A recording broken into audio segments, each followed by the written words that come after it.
ఆ అనుగ్రహం అనేది కలగాలని ప్రార్థిస్తున్నాం. జై జై శ్రీ రాధే. అదోక్ష ప్రభు వచ్చారు. హరే కృష్ణ.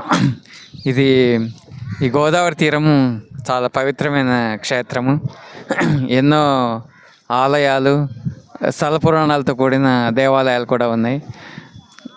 ముఖ్యంగా రామానంద గౌడీ మఠం చైతన్య మహాప్రభుల వారు ఇక్కడ వచ్చి ఇది సంవాదం చేసిన స్థలము రామానంద రాయ్ వారితోటి.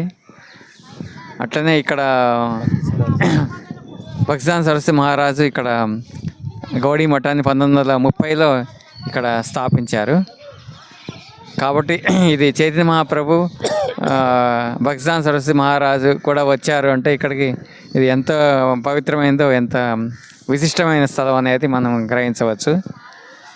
కాబట్టి ప్రతి ఒక్కరు కూడా ఎప్పుడైనా జీవితంలో ఒక్కసారైనా వచ్చి ఈ స్థలాన్ని దర్శించుకుంటే ఎంతో పుణ్యము, ఎంతో విశేషము. హరే కృష్ణ.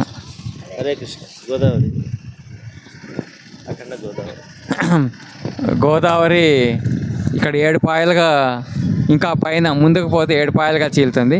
కానీ ఇక్కడ మాత్రం అఖండ గోదావరిగా ఉంటుంది అన్నమాట. ఎంత పెద్ద నదో మనం చూడవచ్చు. కాబట్టి మనకి శ్లోకంలో చెప్పినట్టుగా గంగే యమునే చైవ గోదావరి సరస్వతి నర్మదా సింధు కావేరి జలేస్మిన్ సన్నిధిం కురు. అట్లా మనం రోజు ఈ మంత్రం చెప్పుకుంటూ స్నానం చేయాలి.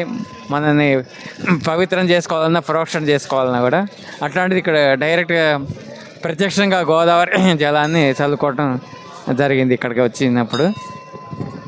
చాలా విశేషం, చాలా అదృష్టంగా భావిస్తున్నాను. హరే కృష్ణ. హరే కృష్ణ.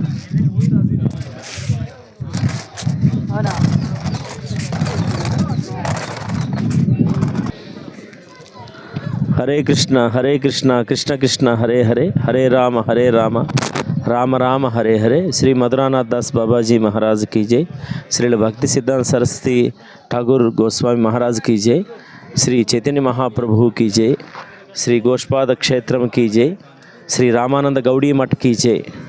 ఇది చాలా యాదృచ్ఛికం. నిన్న సాయంత్రం దాకా కూడా మేము ఇలాంటి ప్రయాణం చేస్తామని అసలు అనుకోలేదు.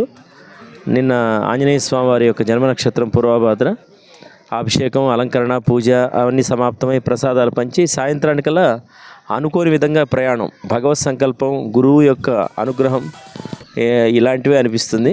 నిన్న సాయంత్రం రాత్రి దాకా 7:30 దాకా కూడా ప్రయాణం ఖాయం కాల. అప్పటికప్పుడు ప్రయాణమై ఈ మా గురువుగారు బృందావనం నుంచి శ్రీ మధురానాథ్ దాస్ బాబాజీ మహారాజ్ గారు, ఇక్కడ రామానంద గౌడీ మఠం ఉంది, ఇక్కడ చైతన్య మహాప్రభు స్వయంగా ఇక్కడికి వచ్చి రాయ రామానందుల వారితో ఈ గోదావరి నది ఒడ్డున కృష్ణ ప్రేమ గురించి, కృష్ణతత్వం గురించి చర్చించినటువంటి దివ్య ప్రాంతం ఇది. ఇది చాలా గొప్ప క్షేత్రం. అటువంటి ఆ క్షేత్రంలో ఆ యొక్క భక్తి సుధీర్ దామోదర మహారాజ్ గారి తిరోభావ ఈ యొక్క కార్యక్రమానికి బృందావనం నుంచి మహారాజ్ గారు, గురువు గారు వస్తున్నారని తెలుసుకొని అప్పటికప్పుడు మేము రావటం, వైష్ణవులందరినీ దర్శించుకోవటం. ముఖ్యంగా అఖండనామ సంకీర్తన ఏకాహం జరుగుతున్నది ఇక్కడ. సహజంగా గౌడీ మఠాల్లో అఖండ నామ సంకీర్తన జరగడం తక్కువ, భాగవతం చేస్తుంటారు. కానీ ఇక్కడ మన ఈ కార్యక్రమంలో 24 గంటలు ఏకాహం చేస్తున్నారు. చాలా నాకు ఎంతో ఇష్టమైనటువంటి కార్యక్రమం అది. అందువల్ల ఆ కార్యక్రమాన్ని చూద్దామని వచ్చాము. నామం జరుగుతున్నది. ఈ ప్రస్తుతం గోదావరి, పవిత్రమైన గోదావరి నదీ తీరం అఖండ గోదావరి అని పిలుస్తారు. అటువంటి గోదావరి తల్లిని ఒకసారి అందరూ కూడా దర్శించుకోండి. ఆ అనుగ్రహం అనేది కలగాలని ప్రార్థిస్తున్నాం. జై జై శ్రీ రాధే.